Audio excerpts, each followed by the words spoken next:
TV, your world TV, your everything. Welcome to our first ever edition of Siasa Cafe, a program that will highlight political events as they happen across the week. And I will be your host, Gordon Oduor.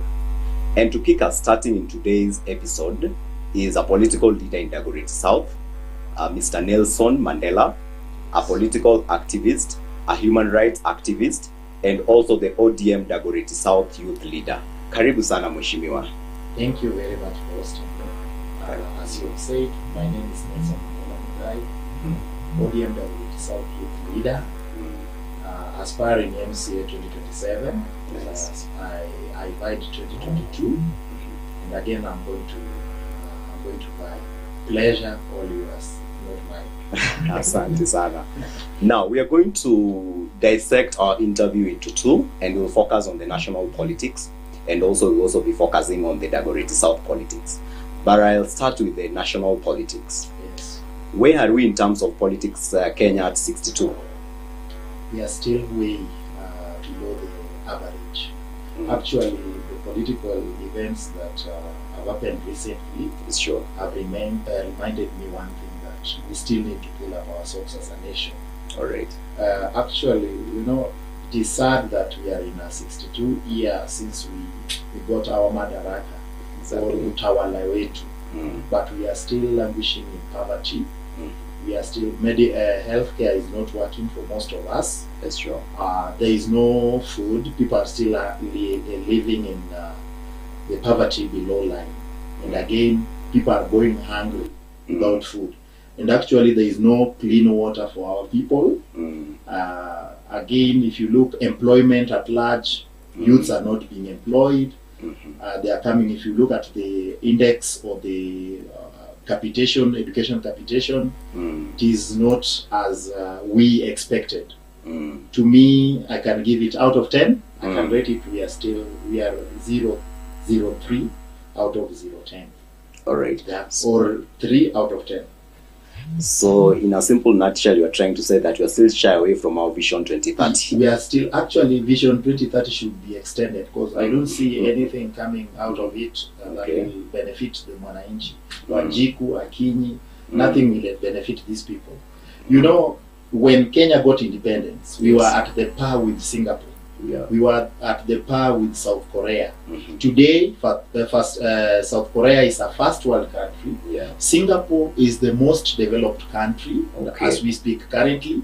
While Kenya, what we've succeeded is that we've made corrupt leaders and generated and multiplied the number by 100. Now we have more corrupt leaders in the country if you compare to 1963.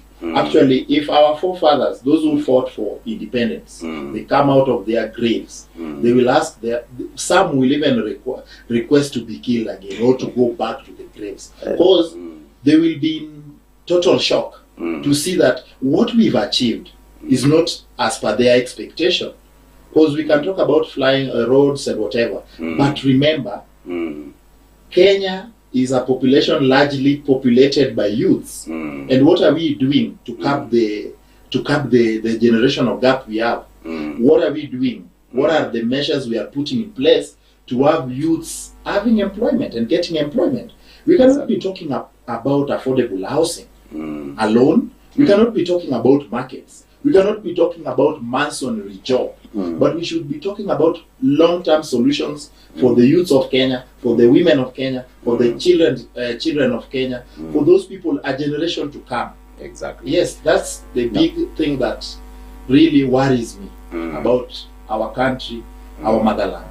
All right. Yes. Now, Kenya at 62, I took my time and listened to the presidential speech, and trying to relate to your lamentations, the president said one of the loopholes that is making us not really realize some of these goals is when it comes to implementation. What can you say about that? Implementation, the buck stops with him. Who is stopping the president from implementing the agenda of this nation? Actually, he was elected on basis of bottom up, and everybody believed that Kenya is going to be a Singapore under William Samoei Ruto. That's the reason why Ruto was chosen over Raila Amolo Odinga. I was in Azimio, and campaigned for Raila Amolo Odinga. Ruto won. Actually, he stole majority of youth's acts by telling them, you know the reasons why, or the reason why you've been in poverty, and the reason why you are not employed, because the political class or the political elites have made sure that you don't get your share, the nation cake share. So he campaigned on that basis, and he's talking about lamenting or implementing. You know, Kenyans, we are best when it comes to policy making. If you go to other countries, they come here to benchmark. But policy making in the country is good. But when it comes to implementation, zero. We have the best constitution done by our very good lawyers. But the country cannot move forward because the buck stops with the president. What is barring the president from implementing whatever he's been saying, that this Kenya, he knows the problem, and he always says that I know the problem. Why can't you act? Exactly. We need actions. Now, following Kinley's on his speech, he kind of tried to explain some of the achievements they have been able to make. One of them being he has been able to stabilize the Kenyan shillings against the US dollar from 132 to around 120 Kenyan shillings. He also claimed that he has also been able to reduce inflation rate in our country. And he also stated that currently our economy is stable, in that we are ranked the 6th best economy in Africa and the leading economy in our region. Looking at presidential statements or utterances, vis-a-vis the kind of report you're giving us this morning, what can you really tell? Where are we losing it? Are we getting it right? Is it a pack of lies, or where are we? You know, when economy is doing best, we should not even ask the president. He should not even telling us that our economy is doing well. Actually, I'm the one to speak about the economy. We should leave that to us. As we analyze the country, we analyze the economic achievements that we made. The strides the president is talking about. You ask yourself, why is it that the Mama Mboga he talked about is still crying? The Mama Mboga is lamenting. Why? If the economy is doing well, as per the president's view, actually the writer of that speech should be fired. Sometimes, you know, these people, and I understand that president advises his advisors on how to advise him. So, you know, he's a clever guy. He doesn't need anybody. He advises people on how to be advised. So, definitely, maybe he wrote the speech himself and got to the podium and read it to us. But the problem we are facing as a nation, that we've been in that culture of lies, that every time we talk about things that we've done, but the common people are not feeling the economy. You know, economy, actually I want to agree with the president on one thing, that the economy is doing well for his corrupt people. Actually the economy is doing well for the likes of Farouk Kibet, Oscar Sudi.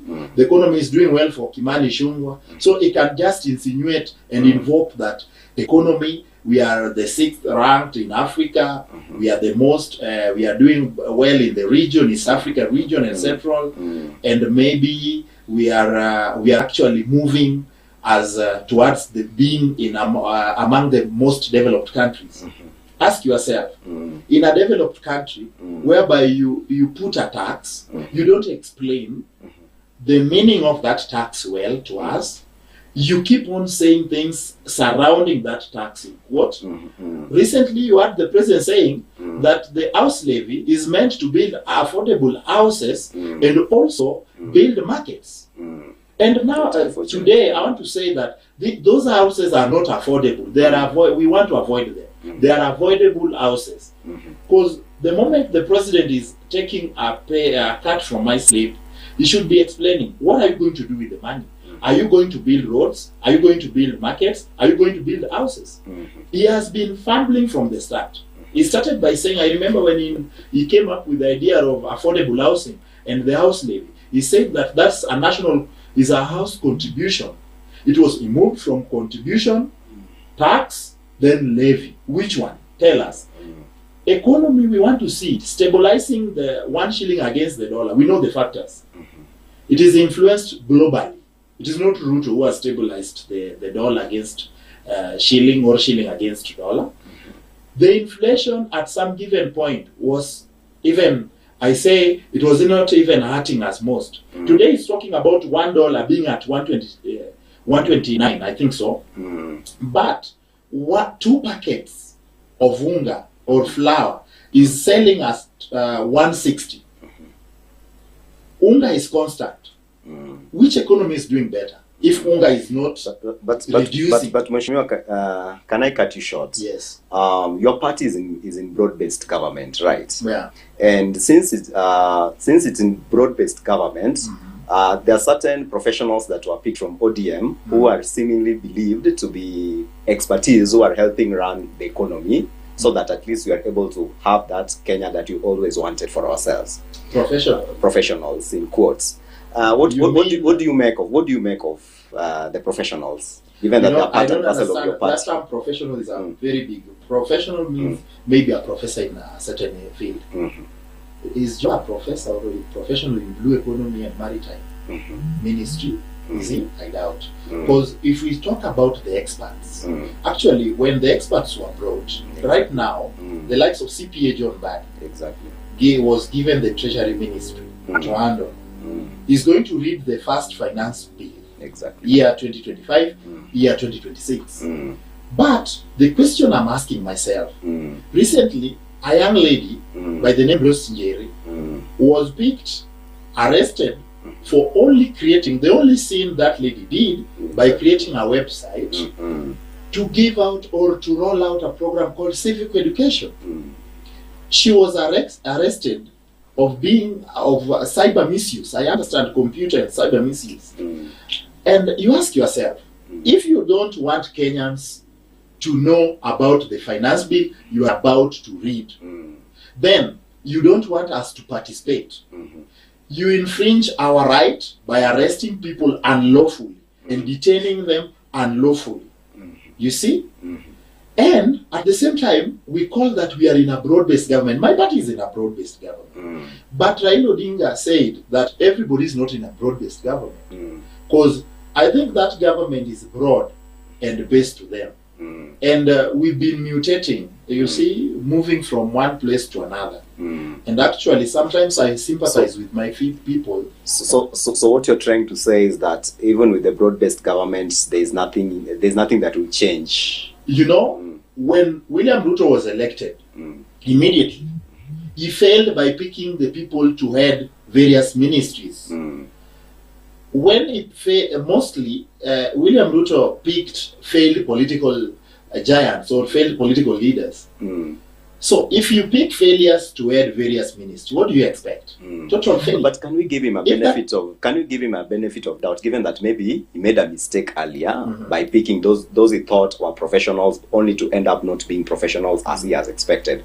Can we now give him a benefit of doubt by now injecting in people who, according to him, he thinks will be able to turn around the economy and make our lives better? The guy fumbles every day. He picks advisors from all corners. Why? Economic advisors, so and so. If Moses Kuria failed in his ministry, in his docket, as they trade, CS, why pick Moses Kuria to be the economic advisory team of the president? What for? You just recycle leaders. Ruto's government has been a recycle bin, whereby you put this, you just remove you take this later, you recycle it, you use it again, and you call it that you are making strides and moves. Ruto is not making any move.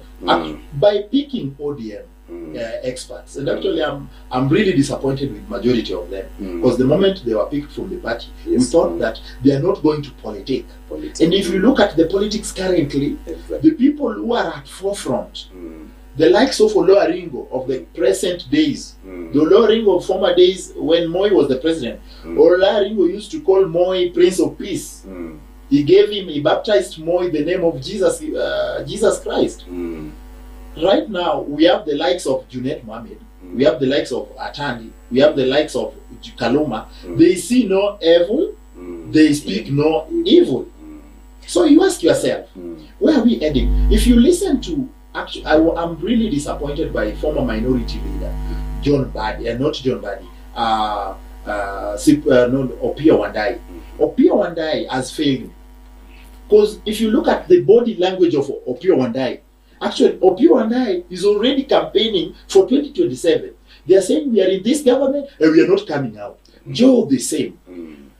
Don't tell us whether you want to come out or you want to stick inside. You want to be there or not. That's none of our business. What Kenyans needs right now, what we are demanding from the government is accountability, transparency, implementation of the various projects that you've been saying and invoking, and reducing the life, urudisha ile kitu inaita maisha ya wananchi chini. Exactly. Let people feel that the economy is doing better. Okay. Let them speak for themselves. Stop speaking for us. Right. But majority of them, they are just politicking. Politics everywhere. In every ministry, politics. In every ministry, they come up. Even Biden himself is trying and he's putting politics everywhere. Meeting bunge la wananchi. But the most thing they do, they politic around. Now, basing our conversation back to the Madaraka defeat, yes. It was the theme was based on blue economy. Do you think if you follow through the presidential speech, did it touch anything on blue economy? And what can you tell our audiences who may not be understanding what the blue economy is all about, so that at least everyone is at par with the conversation and the theme of the day? Blue economy, number one, if I just want to explain a bit, what I know about the blue economy and maritime is those like coastal area and Lake Victoria. I want to say that those areas, regions that borders the lake, those regions that border the lake or border the water body, shipment, boat, whatever, movement within the water at large. So, in his speech, he was in a region called the blue economy and maritime.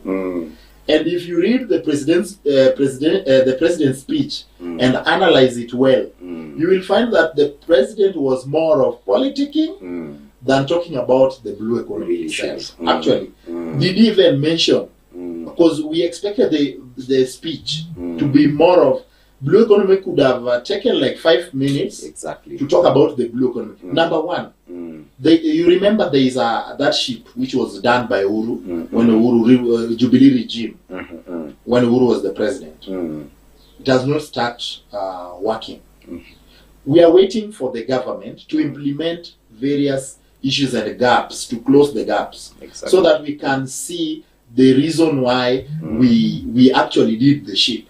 The blue economy was to connect Nyanza and Uganda and Tanzania. If you go to coast, the blue economy is to connect the Indian Ocean and the environment. Like, if you go to coast, for instance, even for you to access Kwale, you have to use, it is an island, generally. You got Tanzania there. Also, we have Tanzania, we have South Africa, you can use that Indian Ocean towards South Africa. But you ask Mauritius, Seychelles, you ask yourself, is really president, does he know what blue economy carries? Or he has any clue about the blue economy? Because I expected Joe. Joe is an expert based on given the Ministry of Blue Economy and Maritime to mostly talk about blue economy. But the moment he opens his mouth, he talks about 2027 politics. Rarely do you understand Joe speaking about, you get Joe speaking about blue economy. So in most short, of the times he fumbles and trying to appease and please the master of the day, who is the president. All right. So in short, the speech that was read by the president vis-a-vis the theme of the day, it was a total contradiction in your own. It was a total contradiction, and it was more of political speech than the real issues affecting Kenyans. All right. Now back to the political statements and rhetorics that he made on that day. He started off his speech by claiming those who are anti-development, those who are opposing his agendas and policies are anti-development. Now, from that speech, from that opening speech alone, it set a pace from a presidential update speech to a political speech. That's why I'm saying and repeating the opening remarks. You know, when you want to give a speech, when we started here, we started by introducing ourselves and where I am currently and what I do. We didn't start by the presidential speech and talking about it. So the moment President opened his mouth, actually it was like he want to antagonize or he want to castigate. Exactly. He wanted to antagonize the people and castigate the other team. Remember, the president we have currently was opposing the previous regime, which he was serving under as the deputy president. And he used to say, these people are planless, they are rudderless, they don't know anything. You see? They don't know anything and wako planless. He used to use that term, rudderless, planless. You see? Right now is the president, and we want to hear terms like, by then, the people he was campaigning against were rudderless. We want to see the president how he is rudderful. He's rudderful and clueful. And clueful. Yes, right. Because those people are planless. Right. And I know he has the plans. Right. And he's saying that people who are opposing his regime are anti-government. Can I ask you a simple question? If that person, if opposition is opposing what you are doing wrong, that house levy is choking Kenyans, are they anti-government? If people are saying that SHA is not working for everybody, recently you had many CS for health saying that Koimburi, MP for Georgia, medical bill or hospital bill is not going to be covered by SHA.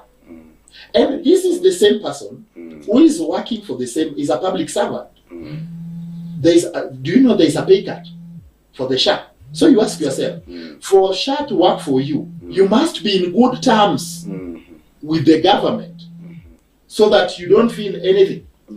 But just to be a devil's advocate on this SHA issue, don't you think, you know, when you're bringing in a new policy in a country, I often believe it's good to give it time to be able to pick up and to be able to be implemented and effected amongst the citizens.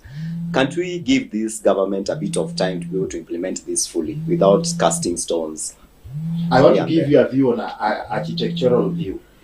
When you want to build, even those people who build this building, before they could build this building and come up with it, what they did first, there was a drawing.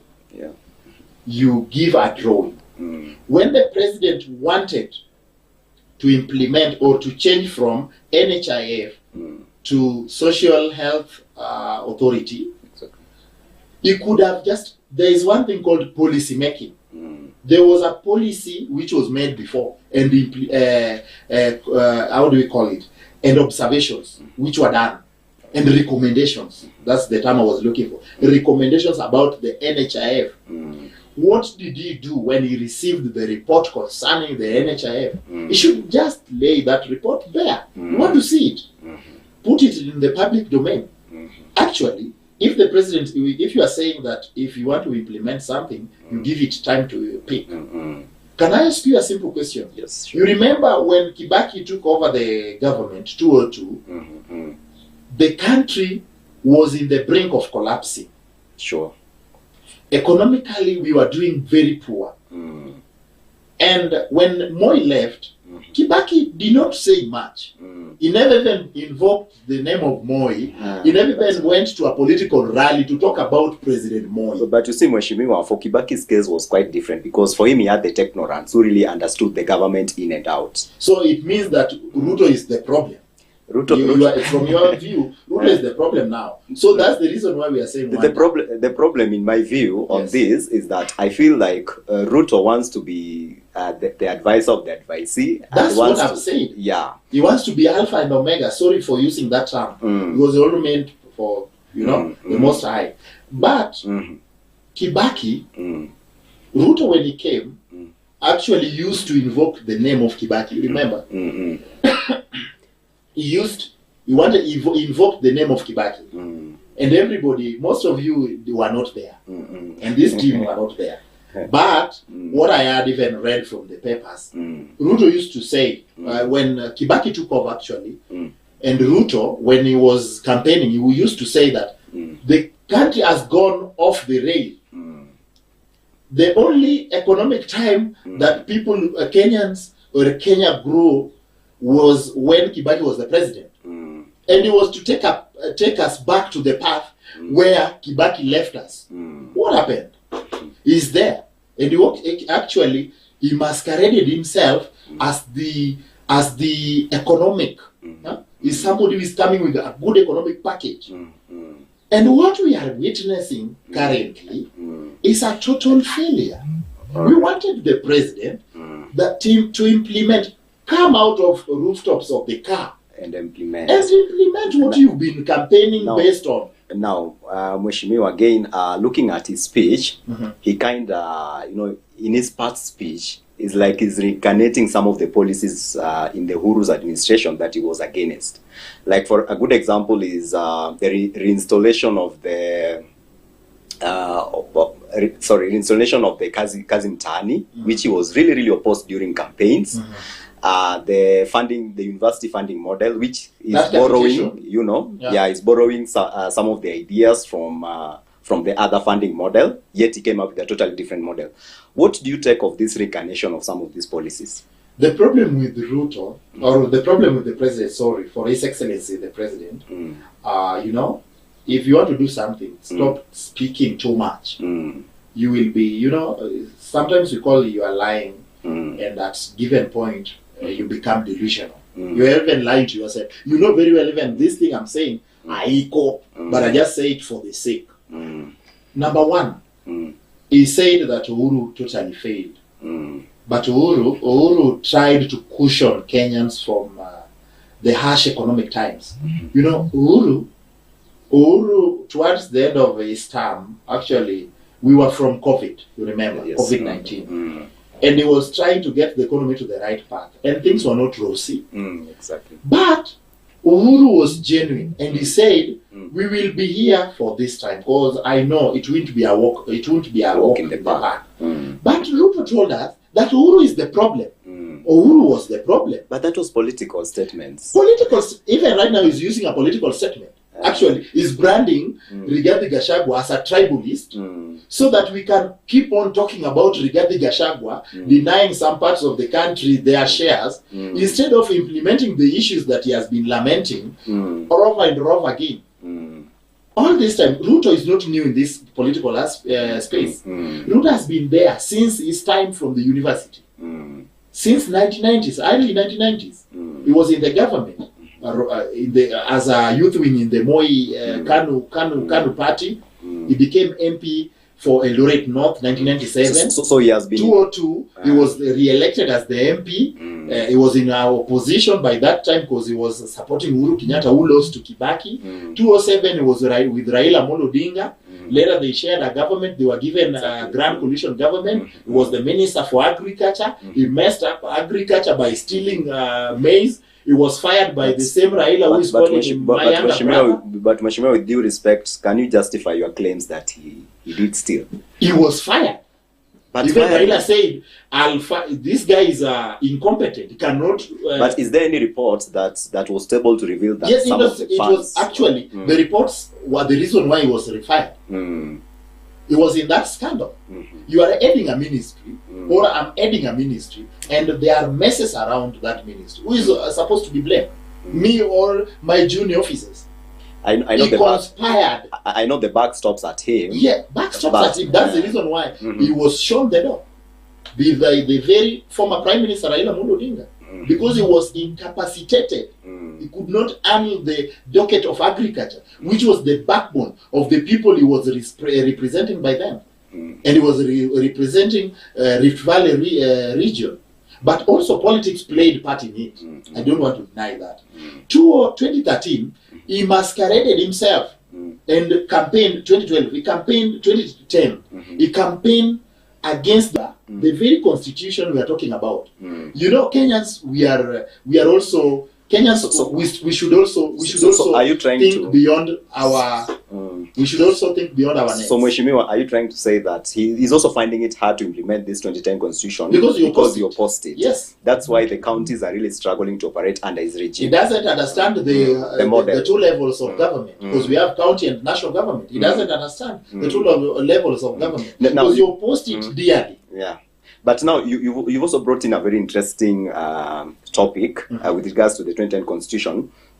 Now, listening to Right Honorable Raila Amolo Odinga in his Madaraka speech, he was like, "Why is it time for us to do away with the provincial administration, because they do not exist in the current constitution?" Why do you think, in your own opinion, why do you think the governments have kept the provincial administration despite the fact that they are non-existent? So for political reasons. Why do you say political reasons? How do we call it?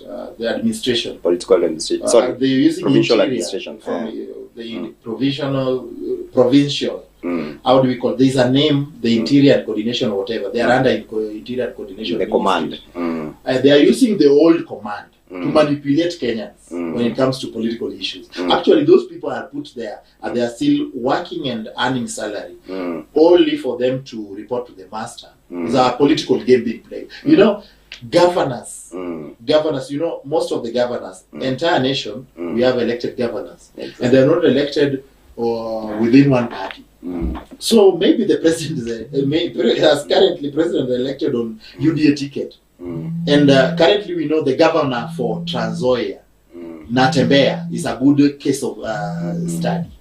Natembeya is being fought because he's fighting the national government. He's not dancing to the tune. You see, of the national government. So the administration and the executive is feeling that they want to fight Natembeya because Natembeya is purely not pro whatever they are doing. Already. You see? Okay. So the government itself is keeping these people unlawfully. It's not there in the constitution for only political gimmicks, reasons, and to make sure that they manipulate the voters right from the village. That's the main reason. Nothing else. Now, before we take a commercial break, I just have one question to ask.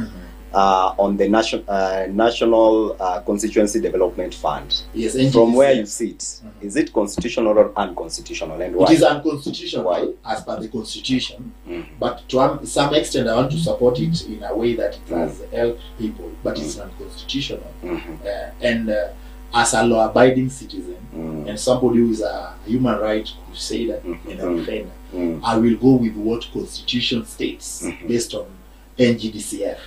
If it is not working, that CDF fund, please let it be channeled to other use. The reason why sometimes I get is even worrying that in Kenya we have a lot of bodies created to handle bursaries. There is a presidential award bursary, there is a governor's bursary, there is MCA, MP, women rep.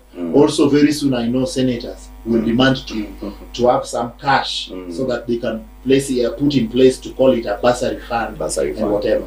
So if there is no education capitation, if you look at the education capitation right now, we demand that this money be consolidated in one fund or one treasury or one whatever body, so that it can be distributed equally. You see, if you go to universities currently, formerly students used to get around 50,000, 40,000 help loan, but currently they are getting 10,000, 18,000. They're not getting money which cannot even sustain them. But the best thing that they have done on that, I want to say the good thing Uhuru did actually. Money wasn't being given direct to you. If it was a fee-based money, you get it, you pay it directly to the school fees. But based on NGDCF, you know, MPs are fighting it because they are the main contractors. They want to continue contracting roads. They want to do construction. They want to build classrooms. They want to give it as a handout. And also, you know, they get kickbacks from NGDCF. So MPs will continue fighting it, but it is unlawful. So So in this case, you support Be there. you support your party leader's stand. I support my party leader. Based on that, I support him fully because there is no need of having Kenha and having Kura At the same time. at the same time. Yet they do the more or less the same job. Same job. Yes, these Yeah. people should be at the same time. We are having a Kura, Kenha, and we are having a county roads development authority. I think Authority. something to do with county county roads, CEC for the county roads. So infrastructure. So we feel like Kura should be taken to the counties. That money be channeled to the counties, so the counties can do their roads, the feeder roads and whatever, and the national government to handle highways. There is no need of government wants to build roads. National government want to build roads in feeder roads. They want to build markets. Markets at the same What time. will governors build? Then if the president himself is launching Karandini market, is launching every market, Kawangware market, everywhere, Mlango Soko market, where are governors? What's their jurisdiction and the purpose of them being elected to work for us? Yeah, now we'll put our conversation at a stop at there. Thank you, Mheshimiwa, for your insights. We'll take a commercial break and we'll be back at this hot seat. Thank you for keeping tabs with us at Siasa Cafe.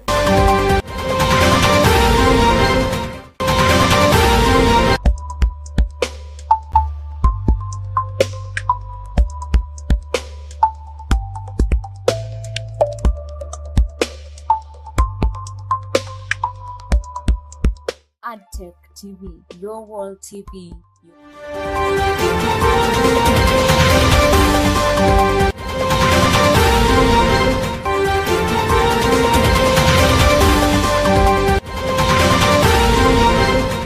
We are back after commercial break. This is Siasa Cafe. As for those who just joined us, our guest was Nelson Mandela, the ODM youth leader Dagoretti South, and also a human rights activist.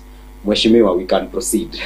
Thank you. Nowadays they call us human rights defenders. Defenders, not Activism, activists. waliona kama imekuwa mbaya. Imekuwa mbaya kidogo. Watu wametumia vibaya, but all in all, one name.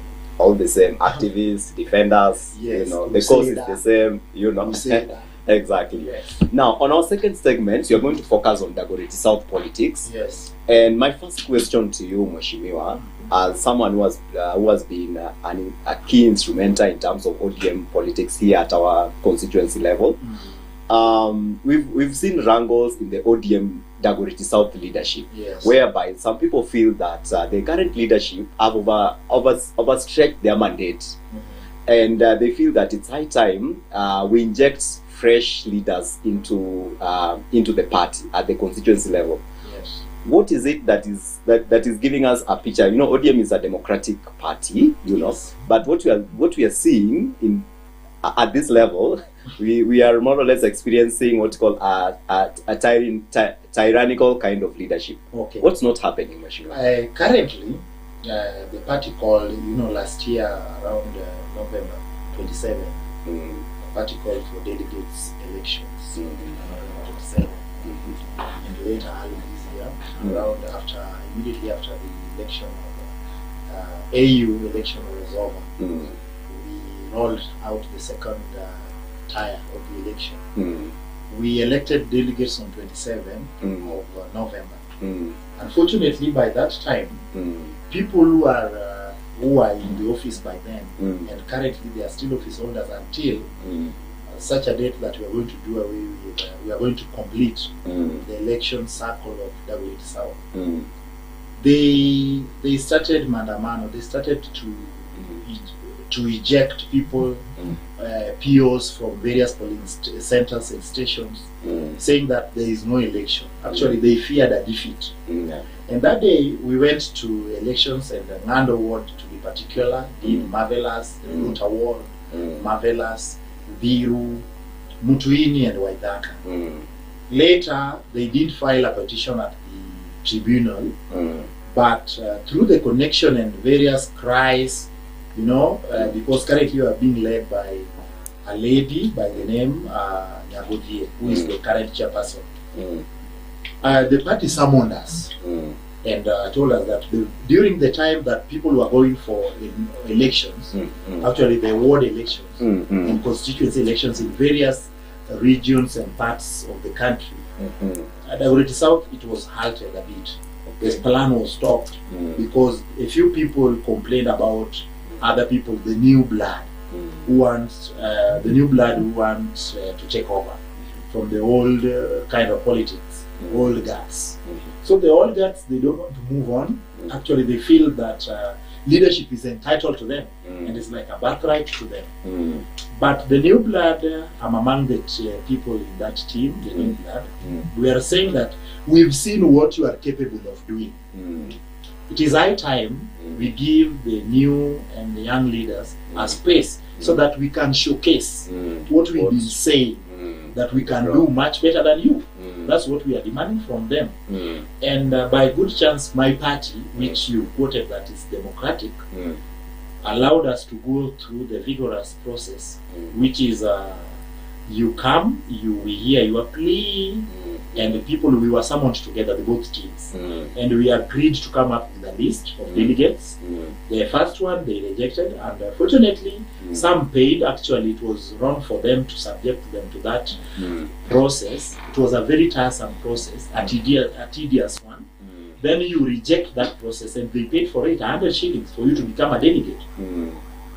And later the party has adopted a formula on how to come up with a clean register. We are now done, Dagoretti South, we are now done with the delegate selection. We are into ward election, which is going to, Kibra is going to happen on 7th this week. It was announced by the Central Committee, and apart from NEC, National Election Coordination Committee, which is led and is headed by Awita, Commissioner Awita. And what we are going to do, Gordon, is one thing that election is going to come, and we are determined that the politics of Dagoretti South, the politics of conmanship, the politics of democracy, whereby you feel that if your stomach is full, Gordon's stomach is already occupied also. The politics of no young leader should lead. And they are telling us that we are leaders of tomorrow. No, we are not too young to lead. But Mheshimiwa, looking at the party structure, yes, the party advocates for democracy, just as you mentioned and just as I've mentioned. Yes. Don't you think it's high time young leaders like you should advocate for a restructuring of the constitution so that we have it in that those who've already been into office for a certain period of time, they shouldn't be recycled. We should introduce what's called term limits. Term limits. Yeah, why is it not happening? I think actually you've just given me an idea that when there will be a workshop for my party audience, I'll come up with a draft. Because sometimes this constitution, we keep on amending it. And amendment to the ODM party constitution is paramount to everyone. We will do it because somebody who has been a leader since 2007 up to date, maybe in various capacity, in ODM angle and space, please give other people a chance to lead. Actually, the reason why we, and also want to commend my party for doing a commendable job. We amended the constitution. You cannot be a youth leader if you are over 35 right now as we speak.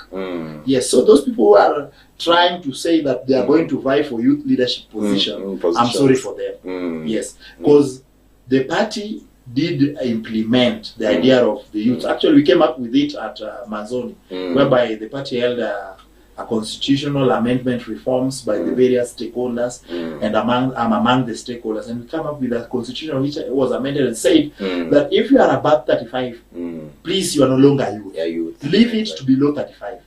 If you go to Jubilee Party, in the Jubilee, I, Nelson Mandela, I cannot be a youth leader in Jubilee.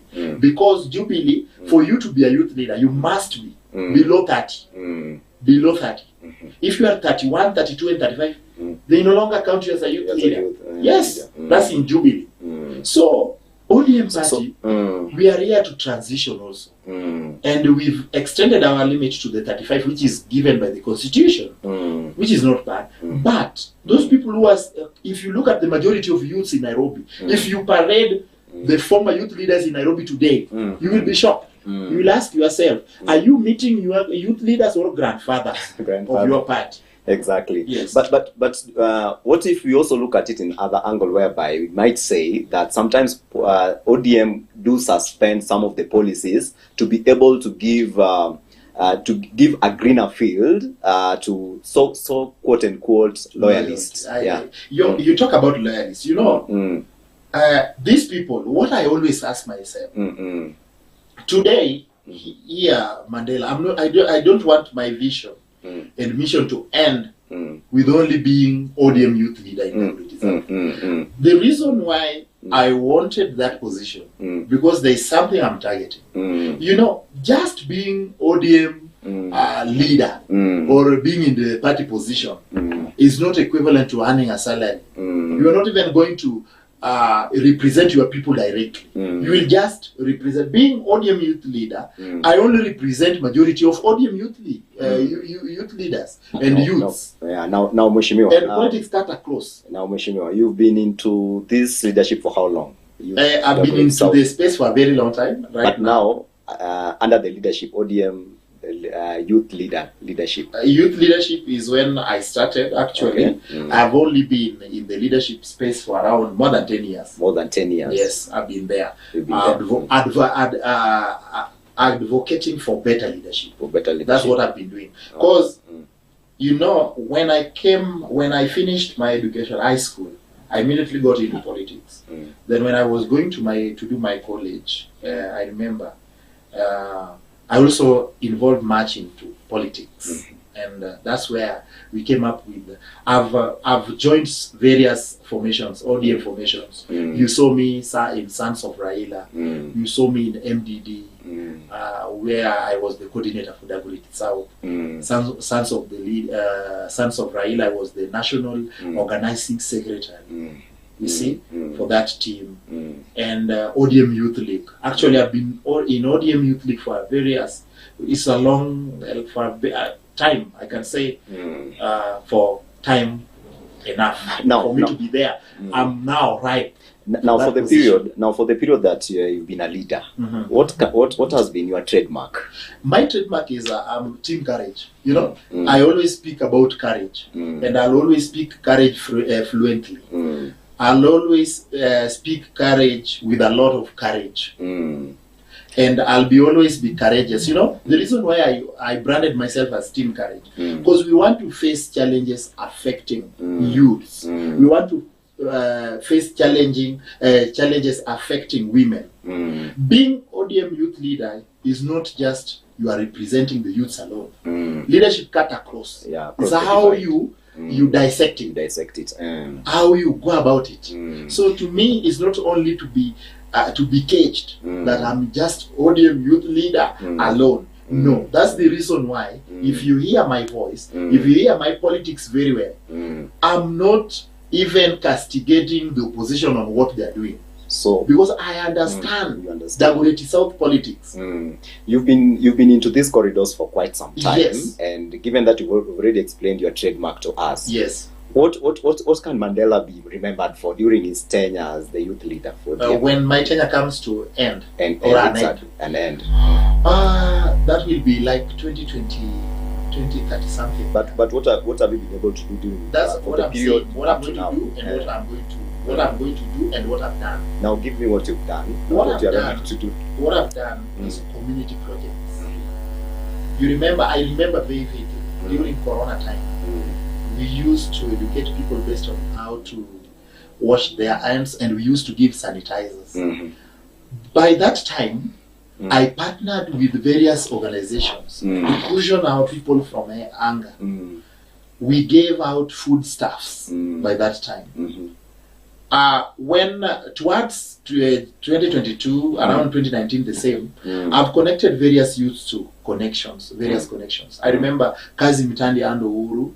I took various youths because I was given that platform by then it was handshake government. I was given that platform so that we can get youths to do something for the society and to get a hand. So, Mheshimiwa, you're trying to say that there's a connection between government government policies and the political party holders. Yes, there's also a connection. You know, but like ODM stands for what? ODM stands for social democracy, whereby they allow you to speak freely without tribalism. So that's how nepotism. you're able to effect some of the government policies by giving young people an opportunity. And that's why I said, if you become a leader today, don't accept to be caged in a certain corner that you only represent a few people. Do it, cut it, make it cuts across. Don't just represent ODM. I should not only present or represent ODM youths alone, or presenting their cries, their memoranda, and whatever alone. I should do it cutting across. Not everybody in this room affiliates himself or herself to ODM. Yeah, exactly. Yes, some are in different parties and accept freedom of choice to associate with any party of your choice. That is anchored in the Constitution. Exactly. Yes. You are trying to mention some of the gains that you've been able to achieve. Yeah. And sorry for cutting you short because I've achieved a lot, and I know I'm going to achieve a lot, Gordon. And based on after immediately we are going to finish up with these electoral issues in Dagoretti South concerning the party. Now, looking straight at my cameras, can you confidently tell us one life that you've touched out of your leadership, the period that you've been a leader in Dagoretti? Sometimes it's hard for us to mention names, but I know if you go to Melta in Dagoretti South Reruta Ward, we can talk about them. I have a youth group currently here in Ngando. They reached me recently concerning their registration. I'm in the process of doing so for them. And actually we are at the park. We are almost finishing up with it. And also we are going to do a lot, you know. The problem with, not the problem, you know, being ODM youth leader without connection is like being just not below even a village elder. Because you must get your connections right so that you can help these youths. ODM, there is no pay, there is no fund, there is no NGCDF, there is no allocation to handle youth various activities. What we do is connection, and we are currently even partnering with the ODM party, which has allocated funds for various activities for our youths in the nation. You know, last year we experienced Gen Z revolution, and Gen Z really, they create something called awareness to the political parties. And currently political parties are trying to grasp with youth so that Mheshimiwa, how then are you able to create an impact if the party does not give you guys funds to be able to carry out your mandate? How then are you able to make your post of impact to the young people down there? What ODM is doing is giving you a platform. Which platform? The platform is you be at the par of engaging. You know, ODM is a bigger party. It's not a small party. If you compare ODM and UDA today, leave alone the numbers you see on TV, the numbers you see on paper or registered by political parties, I can tell you and confidently tell you that is only ODM which has the higher number today as we speak. Because most people who are in UDA, they have defected, not even defected. You remember there is a case study of Mount Kenya and whatever. They were the majority in UDA. And take that UDA there.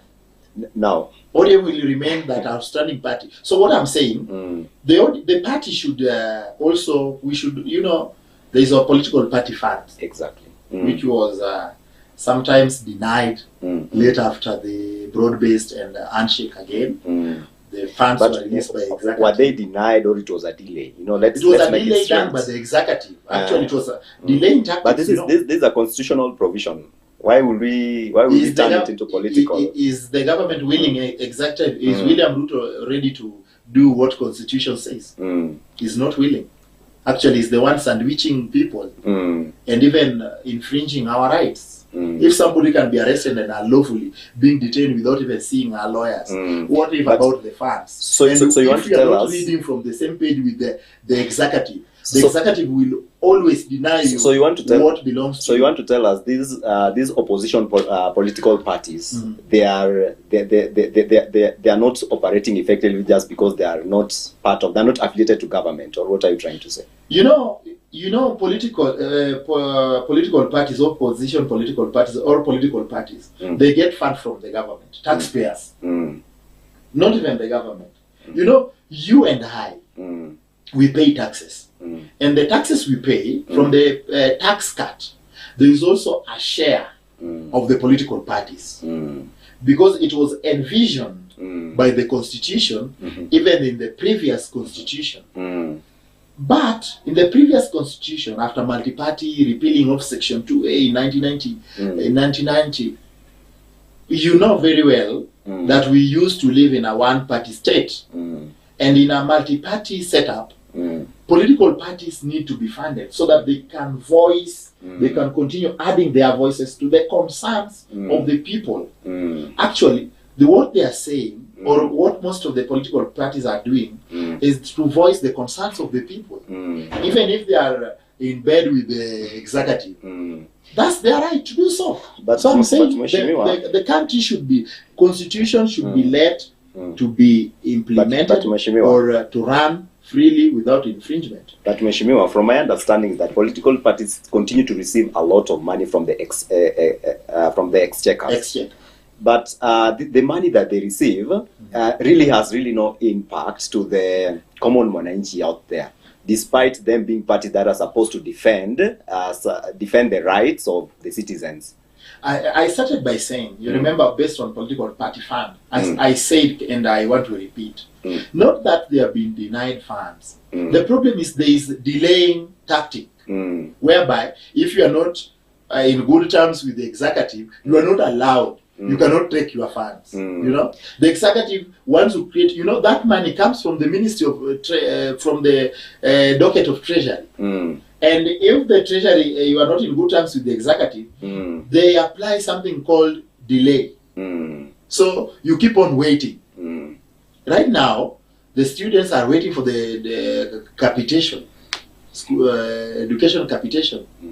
The funding model is not itself not working. Reason being, because they are applying what we call, these things are anchored in the constitution, my brother Gordon. But the executive we have is not willing.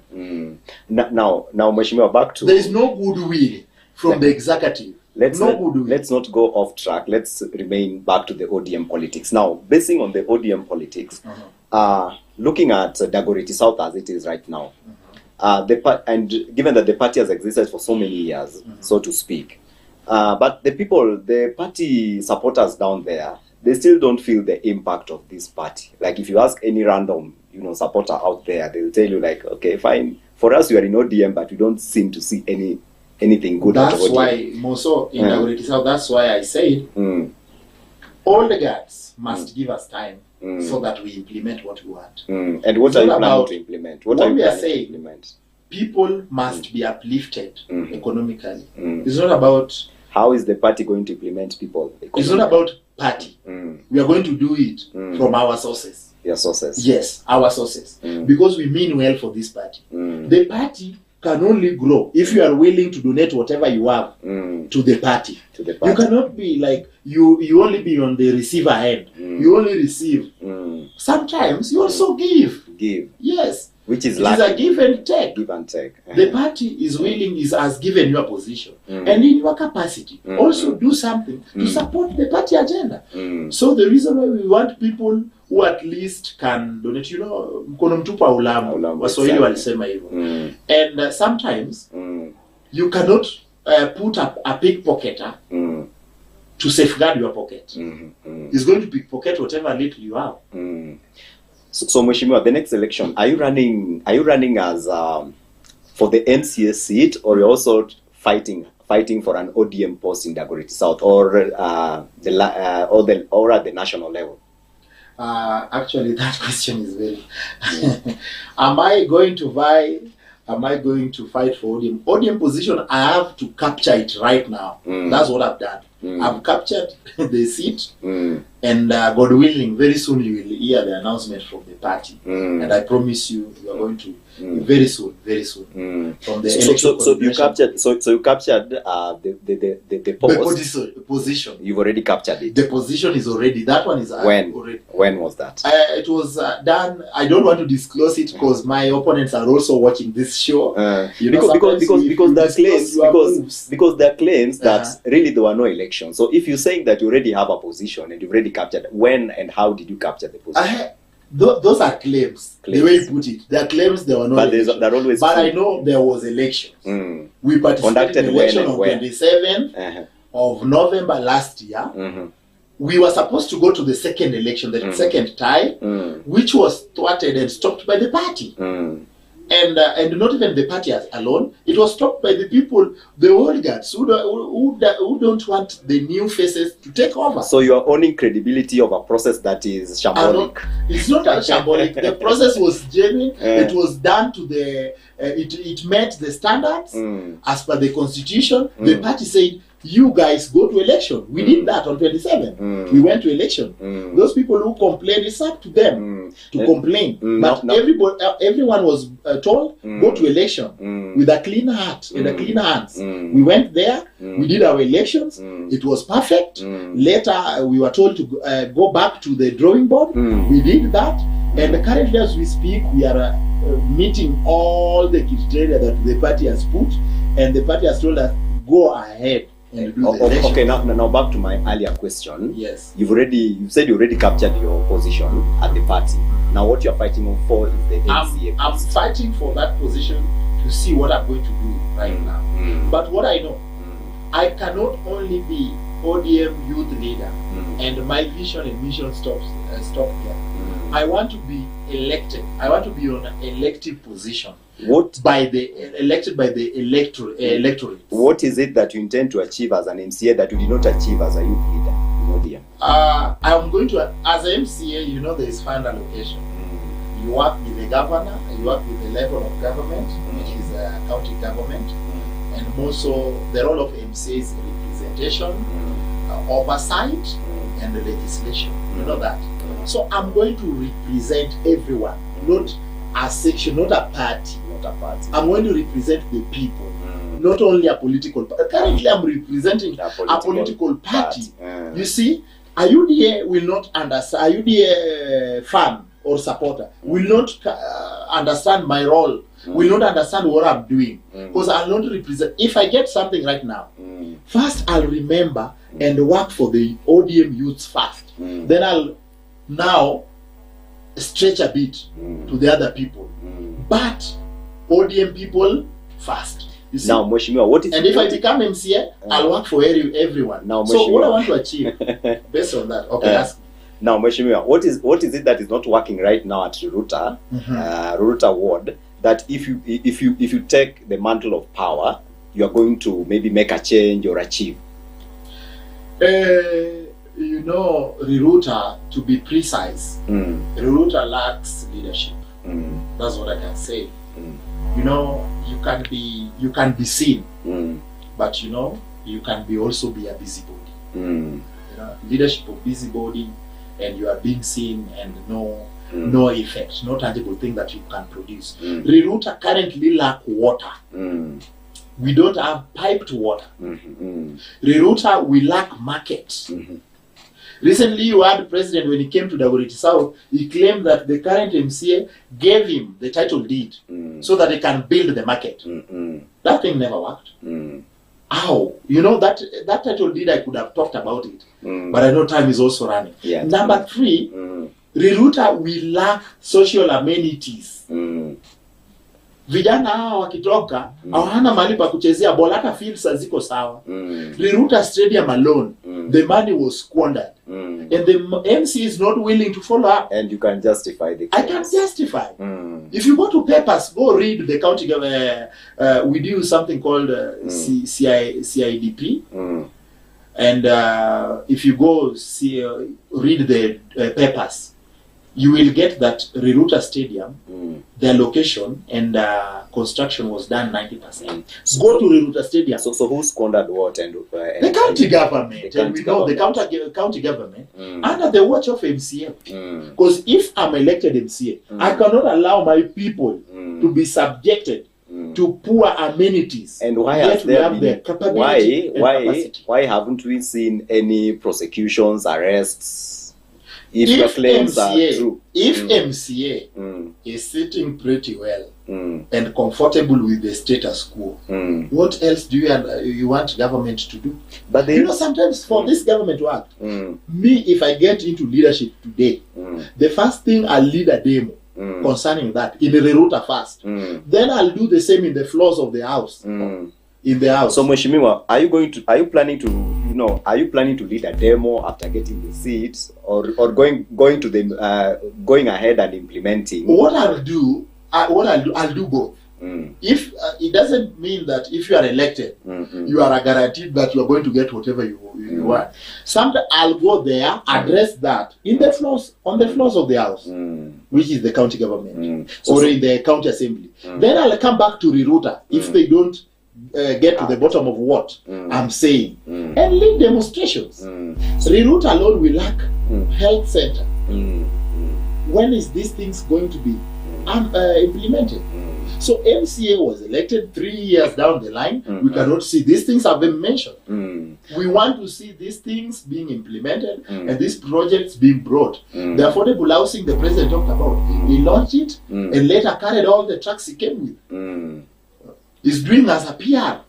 Or what we've seen is just a court there behind the Ruta police station and the other part, which was actually done by the previous regime. But Mheshimiwa, because of interest of time, back to the housing project. From those I've been able to interrogate,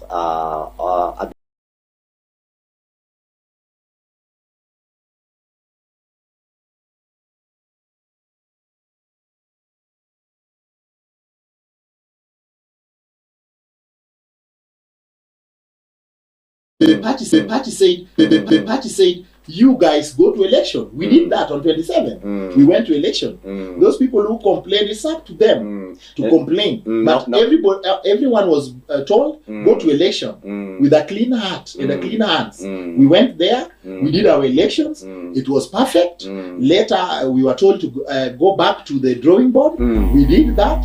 And currently as we speak, we are meeting all the criteria that the party has put, and the party has told us, go ahead and do the election. Okay, now back to my earlier question. Yes. You said you already captured your position at the party. Now what you're fighting for is the MCA. I'm fighting for that position to see what I'm going to do right now. But what I know, I cannot only be ODM youth leader and my vision and mission stop there.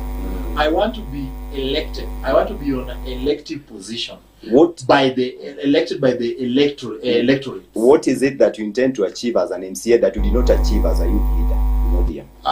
I'm going to, as an MCA, you know, there is fund allocation.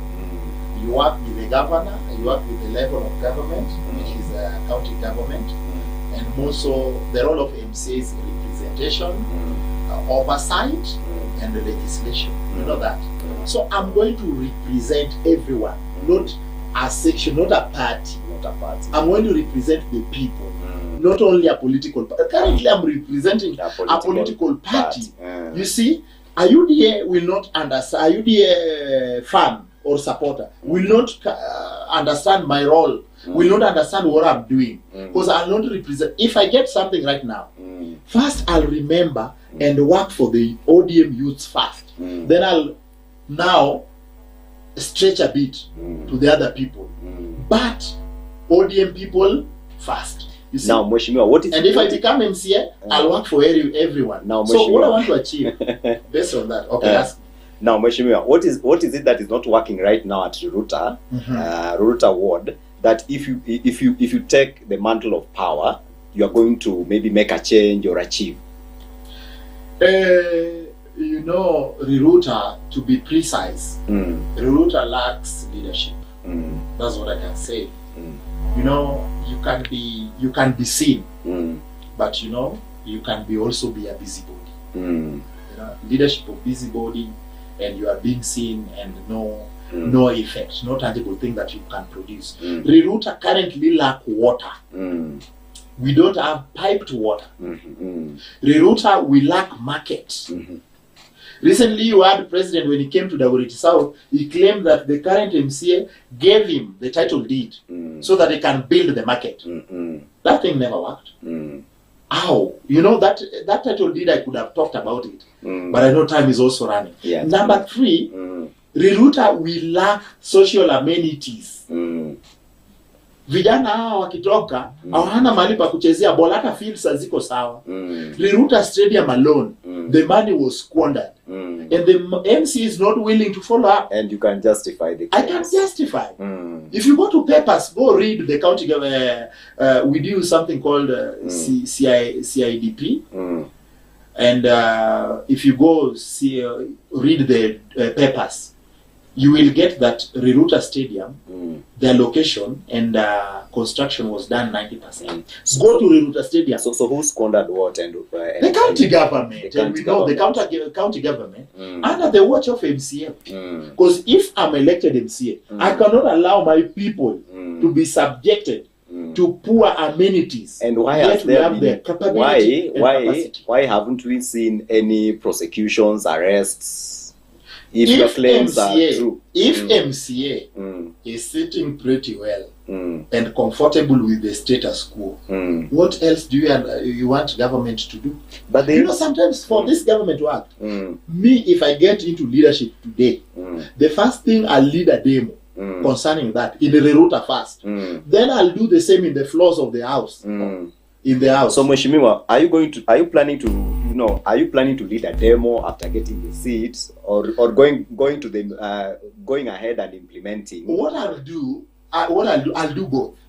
If it doesn't mean that if you are elected, you are guaranteed that you are going to get whatever you want. Sometimes I'll go there, address that in the floors, on the floors of the house, which is the county government, or in the county assembly. Then I'll come back to Riruta if they don't get to the bottom of what I'm saying, and lead demonstrations. Riruta alone will lack health center. When is these things going to be implemented? So MCA was elected 3 years down the line. We cannot see these things have been mentioned. We want to see these things being implemented and these projects being brought. The affordable housing the president talked about, he launched it and later carried all the trucks he came with. Is doing as a PR. What we've seen is just a court there behind the Ruta police station and the other part, which was actually done by the previous regime. But Mheshimiwa, because of interest of time, back to the housing project. From those I've been able to interrogate,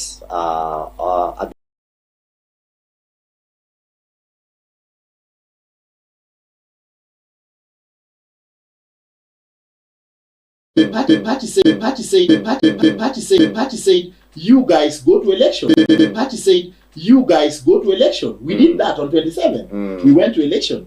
Those people who complained, it's up to them to complain. But everyone was told, go to election with a clean heart and a clean hands. We went there, we did our elections, it was perfect. Later, we were told to go back to the drawing board. We did that. And currently, as we speak, we are meeting all the criteria that the party has put, and the party has told us, go ahead and do the election. Okay, now back to my earlier question. Yes. You said you already captured your position at the party. Now what you're fighting for is the MCA. I'm fighting for that position to see what I'm going to do right now. But what I know, I cannot only be